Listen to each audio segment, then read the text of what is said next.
Assalamualaikum warahmatullahi wabarakatuh. Salam sehat untuk teman-teman semua. Makin sehat anggurnya juga, mantap, makin mantap. Habis hujan ya di tempat saya. Tapi kalau hujan yang hanya sekali dalam jangka 2 minggu mungkin, itu malah justru bagus ya. Karena air hujan itu unsur haranya tinggi ya. Bagus untuk tanaman ya. Ini varian Tamaki juga ya. Saya top working kemarin menggantikan jenis, kalau tidak salah yang Baikonur New ya. Bukan Baikonur New tidak enak, tapi kalau dipilih lebih menguntungkan sepertinya kalau varian yang lebih menarik ya dari segi rasa. Ada beberapa entries yang akan dipotong ya, atau tersiernya akan saya potong. Jadi mungkin ada teman-teman yang berminat, komentar aja ya di videonya. Nanti saya pilih komentar yang mungkin menarik ya. Saya rencana mau pangkas. Nah, interestnya itu ada rencana saya mau bagi ke teman-teman yang kepingin mencoba menggrafting ya, grafting Tamaki. Nah, jadi komen saja di bawah, mungkin tidak usah diundi.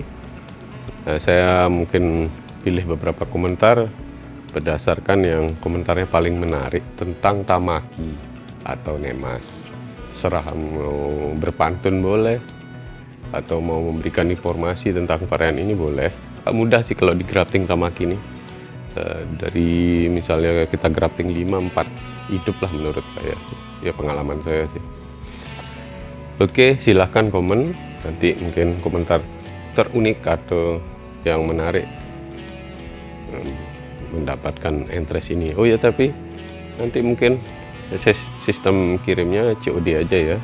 Soalnya saya tidak tahu, mungkin teman-teman yang terlalu jauh dari lokasi saya, ongkos kirimnya tidak saya jangkau, maksudnya terlalu mahal. Nah, kalau interestnya gratis, tapi dengan sistem bayar di tempat ya untuk ongkos kirimnya. Jadi kalau standar pembuahan tuh ya seperti ini ya. Pertama, pohon yang bersistem teralis seperti ini dengan yang bersistem para-para ini beda ya. Menurut pengalaman saya lebih mudah untuk membuahkan atau merawat, mungkin ya, merawat atau membuahkan yang sistem para. Kenapa saya bilang lebih mudah merawat atau membuahkan ya? Kalau yang pertama mungkin dari merawat ya, pembentukan cabang kita bisa tidak terlalu terpaku ya. Jadi bisa cabangnya itu ke kiri, ke kanan, menyesuaikan bentuk rambatannya para-para. Kalau teralis, rambatannya sudah jelas ya ke atas, dan pembentukan tersiernya itu harus rapi karena berjarak supaya tampilannya menarik ya. Kalau para bukannya tampilan tidak menarik, tapi jarak itu tidak terlalu inilah, bisa tertutupi dengan rimbunnya daun misalnya. Terus kedua, ini daunnya kan kalau yang para menghadap ke bawah ya. Jadi kalau menyemprot anti jamur, itu lebih mudah ya biasanya, karena yang terserang jamur itu kan di bawah daun ya. Jadi kalau penyemprotan fungisida itu untuk kemungkinan terkena belakang daun itu lebih besar ya, lebih luas maksudnya jangkauan daun yang terkena fungisida. Kalau teralis, jadi kita harus dari bawah untuk menyemprot fungisidanya ya. Tidak bisa kita hanya dari atas, tapi dari bawah. Nah, terus yang kedua, sistem pembuahan mungkin yang paling penting ya. Kalau para-para biasanya tergantung varietas juga ya, varietas anggur. Itu kalau para-para biasanya kita kemungkinan berbuah kalau kita menggunakan sistem potes pucuk atau long seperti ini ya. Di setelah batang tersier dibentuk, 1,5 meter tersiernya kita tahan di ujungnya. Nah, itu biasanya di para-para ini nanti setelah pecah but di ujung, malah kadang-kadang tanda bunganya keluar ya. Lebih cepat kelihatan tandanya. Beda halnya dengan teralis ya. Pembentukan tersiernya harus pohon itu harus lebih sehat ya. Maksudnya harus vigor untuk membuat tunas air ya, yang dari tunas air loh ya, yang sistem membentuk tersiernya dari tunas air, yaitu harus rapi dia, ada jaraknya. Jadi kalau bolong tampilannya kurang menarik ya, maksudnya ada jarak, terus di tengah tersier tunas airnya enggak subur ya pohonnya, jadi bolong-bolong. Tersier 1 kosong, tiba-tiba di ujung baru ada. Nah itu ada yang sering terjadi kalau dia pakai sistem teralis ya.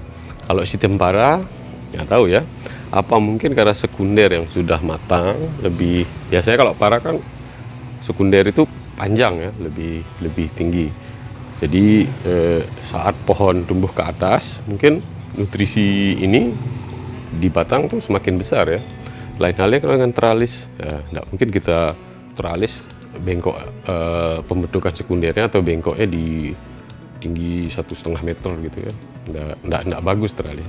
Nah biasanya teralis itu pendek 1 meteran lah ya, terus baru dibengkokkan bentuk sekunder untuk membuat cabang tersier. Nah itu biasanya kalau pembentukan dari tunas air ya itulah bolong-bolong ya. Tetapi kalau kita sistem teralis tapi mengharapkan pembentukan tersiernya itu dari tunas bat di sekunder, yaitu akan memakan waktu agak lama.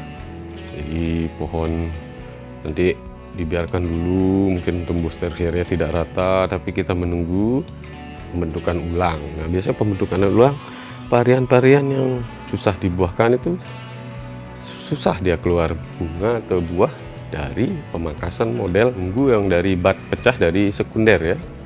Nah itu hitungannya dari satu bat tersier atau 2 kita pangkas short lah intinya.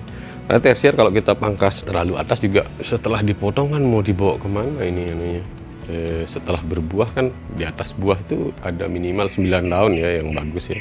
Kalau contohnya seperti ini kan terlalu panjang ya. Jadi minimal medium lah kita pangkasnya itu. Cara mengakalinya sih sebenarnya kalau para ya, membuahkan dengan sistem para itu ditahan, axle and brake itu bisa ada tanda mundur beberapa bat, buahkan bisa karena para kan kita sudah siap untuk dia mau ke arah mana untuk rambatannya nanti. Kalau sudah dia keluar bunga kan bisa maju ke depan, begitu buah sematang selesai baru kita mundur mungkin kalau para ya. Nah tapi kalau teralis bisa juga seperti itu. Nah, biasanya dan berhasil ya kalau membuahkan dengan teralis. Dan untuk awal pembuahan dan pembuahan pertama itu jangan berharap bermain di short spur lah. Kecuali untuk varian-varian yang sangat genjah seperti Jupiter. Tapi rata-rata ya, kalau mau bermain aman teralis dan bisa membuahkan di teralis itu, untuk buah pertama usahakan di medium ya, atau bisa dikatakan hampir long lah, di 9 bat sih menurut saya, atau sekedar 50-60 cm lah tersiernya itu. Contohnya seperti ini, yaitu biasanya rata-rata di tengah itu di bat ke 9 ke atas itu memang dari bentuk batnya aja sudah beda dengan yang di bawah biasanya teralis kurang bagus dia batnya. Nah itu untuk pembuahan pertama bisa saya katakan hampir 90% saya berhasil untuk di pembentukan tersier dengan pembuahan tersier dengan sistem seperti itu ya. Di pangkasnya itu di 8, 9 atau kalau bisa di atas itu ya 12 atau 15 bisa. Tapi tujuannya karena kita ingin cepat-cepat membuahkan, ingin mencoba rasanya. Setelah itu buah matang diteralis, baru kita pembentukan ulang dengan memotong di short spur atau 2-3 mata tunas.